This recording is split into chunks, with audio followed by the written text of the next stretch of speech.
Isa ka din ba sa mga namblema kung bakit biglang namatay ang motor mo sa gitna ng biyahe? Yung tipong nasa gitna ka ng kalsada, mamamatay na lang siyang bigla-bigla. Wala kayo man doon. Ibaba mo yung ano mo, tapos itaas mo.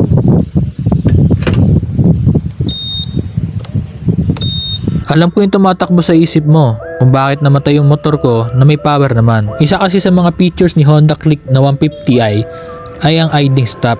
So kapag nasa stoplight ka at umistop ka o anytime na umistop ka, kapag naka-on ang idling stop mo ay mamamatay ang makina. Para na rin makatipid ka sa gas, palagi ko kasing inoon ang idling stop ko, lalo na pag long ride. Alam ko rin ang nasa isip mo kung paano ko siya mapapaandar. Ang ginagawa ko lang dyan para mapaandar, ito-throttle ko lang siya ng isang beses, aandar na yung makina niya. O kaya ipupush ko yung push button o push start para umandar na ulit ang makina niya. Sa sitwasyon namin ngayon, nag-throttle ako, nag-push start ako, ayaw pa rin niya umandar kahit may power na.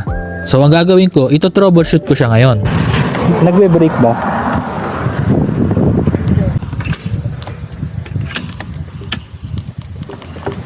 Yan, magana. Ano nangyari? Check ko yung fuse. Wait lang. Check ko yung mga fuse. Sa nakaraang biyahe namin, no choice na ako, hindi ko na mapaandar yung motor kahit anong gawin ko. Napagdesisyon na namin na mag-book na lang ng Lalamove at ikarga yung motor sa sasakyan. Para doon ko na lang ayusin sa bahay, i-troubleshoot kung ano ang nangyari dito sa motor na to. Kulang din kasi yung mga tools na dala ko. Bukasan nga, maaga ako nagising, naglagay na ako ng lona. Kakalikutin ko na yung motor para malaman ko na kung anong sira. Ito na yung motor. Tanggal ko na yung side skirt doon. Pakaputik niya pa rin. Nang araw ko hindi nakalikot eh. Kasi yung gulong niya medyo malambot pa rin siya. Tumalab naman yung sealant kaso medyo malambot. Yung problema ko ngayon, ayaw niya umandar. Naka-on naman yung dalawang susi na to. Ayan, kasi suspecha ko ng una dalawang susi. Ito siya.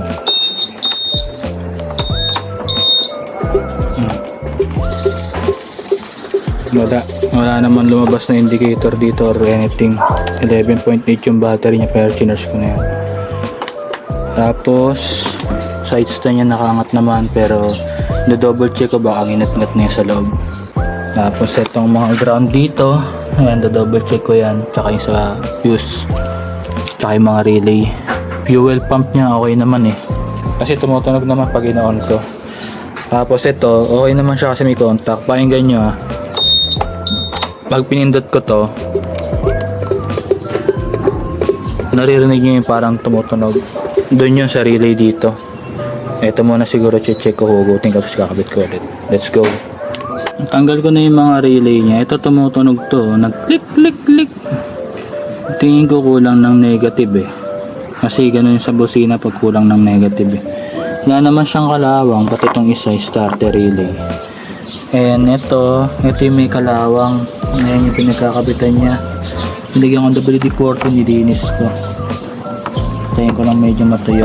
Ayan, testing ko siya ulit. Wala pa rin guys. Ito naman yung check ko. Wala naman problema rin yung wiring na ito eh. Siguro i-jumper ko muna siya dito.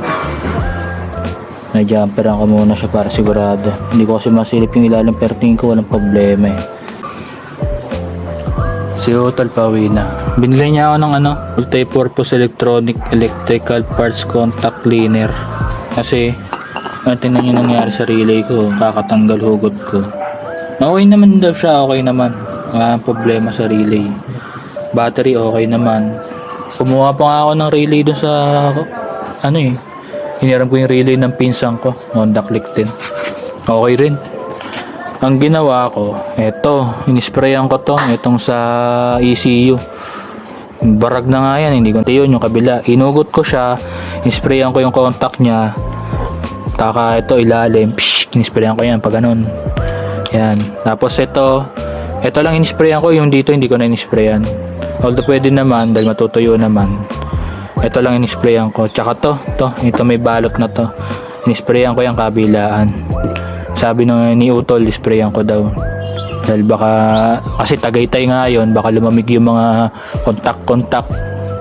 Nagkahamog or Basta yun, yung pinag-i-sprayan ko.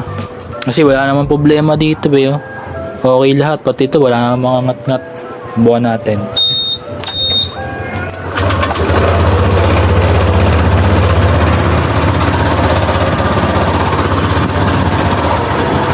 Tapos, 'di ba? Ngayon lang, kapag hindi gumagana yung mga ganito nyo, may power, o ay ang relay, o ay ang mga fuse, o ay ang switch. Diba? Okay lahat. Ito, try nyo to. Sure ball. Ingat lang kayo sa ECU. Pugutin nyo muna yung positive na connection bago nyo pag-i-spray yan. Para safe. Nainitin ko muna siya. Okay na.